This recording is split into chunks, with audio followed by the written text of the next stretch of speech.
Well, welcome to the Top Gun Show, where I try to bring you new providers, new technologies, and introduce you to the best professionals in the industry, all so you can make informed decisions. Today, I'd like to welcome back a very special guest. I'd like to welcome back Blaise Brady, the VP of Channel Strategy and Development for GTT, the sponsor of the Top Gun Show. You've probably seen him on the monthly LinkedIn show, The Brady Bunch of Reasons. In his position, Blaise works with TSDs to achieve their strategic objectives. Prior to joining GTT, he spent almost 3 years as the National Director of Sales at QoS Networks by Zayo. He was the Partner Development Director for Windstream and Area Sales Director at CenturyLink. With over 20 years of experience, he has a strong history of creating great sales teams. Blaise, welcome back to the Top Gun Show. Thanks, Steve. That introduction makes me feel so important. I'm like, wow, whoever you're talking to sounds pretty good. Hopefully I can hold up that end of the bargain. So just don't talk so you don't blow it, all right? Well, this month we've heard a lot about GTT technology and capabilities and how GTT makes exceptional possible for customers. Let's talk about how GTT enables partners to make exceptional possible for their customers via GTT. Blaise, help us understand how GTT and the GTT Partner Program enables partners to utilize advanced technology solutions. Yeah, thanks a lot, Steve. And as you mentioned, we learned a lot this month about all the different technologies, the products, the solutions that GTT brings to bear. But as the old saying goes, where the rubber meets the road, right? It really matters. How can we bring those technologies to the market, to our partners? The first thing I'll mention is that we have a true selling channel manager workforce, right? So our channel managers, they are designed and encouraged as often as possible to meet not only with you, the partner, but also their customer, your customer. Let's have that four-legged sales approach. Let's have a six-legged sales approach. We can bring in our solution architects, also maybe known, sales engineer, depending on your nomenclature, that can really add value to your sales process. As I know James mentioned it earlier in the month, that one of his biggest pet peeves is whenever people show up unprepared. Allow us to help you be prepared by bringing those resources to bear. Additionally, behind the scenes, we have partner response coordinators. We have customer success management teams that are dedicated to the channel. So they know if a partner calls, they're representing the customer. They're not going to be like, "Who is this partner? What are you talking about?" And then also we have my team, right? The channel development team. We're here to really do everything we can to bring as much value to you, the partner, right? I jokingly say there's no skill set in picking up a check.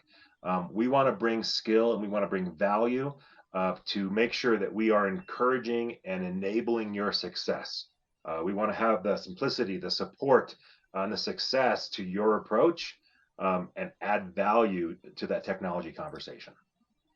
Love it, love it. Great answer, great answer. Well, like you said, all month we've learned about the strengths of GTT, global services, SD-WAN and SASE, managed security. But maybe you can tell me about marketplace perceptions or misconceptions about GTT. What do partners usually think of when they hear GTT, and are they right or wrong?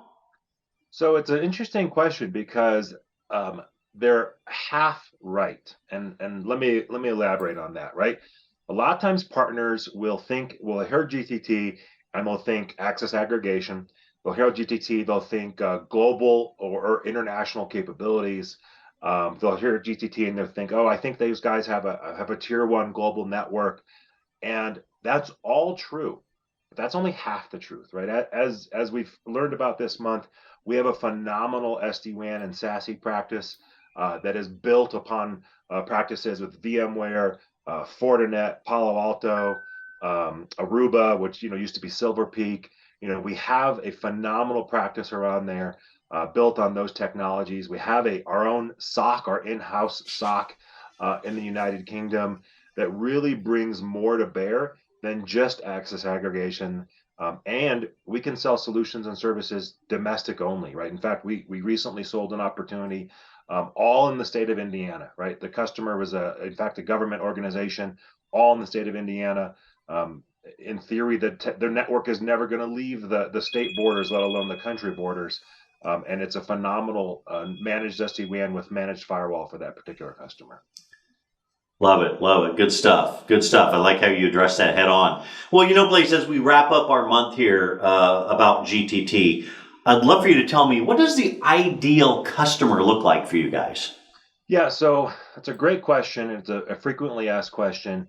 And the best way that I like to explain it is either a smaller customer that has more complex need, right? Like that Indiana-based customer I mentioned a moment ago, that even though they had a limited number of locations, they had a complex need. They needed a larger bandwidth solution.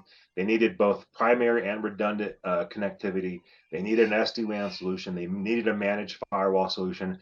So it gets very, very complex, right? It's a full solution versus just a product.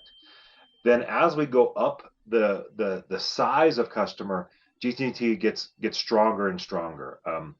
If you do have a customer that has hundreds of locations, thousands of locations, if you have a customer that has international, and it's not just, some customers will have, a location in the U.S. and Canada, or a few locations in the U.S. and a couple in Europe.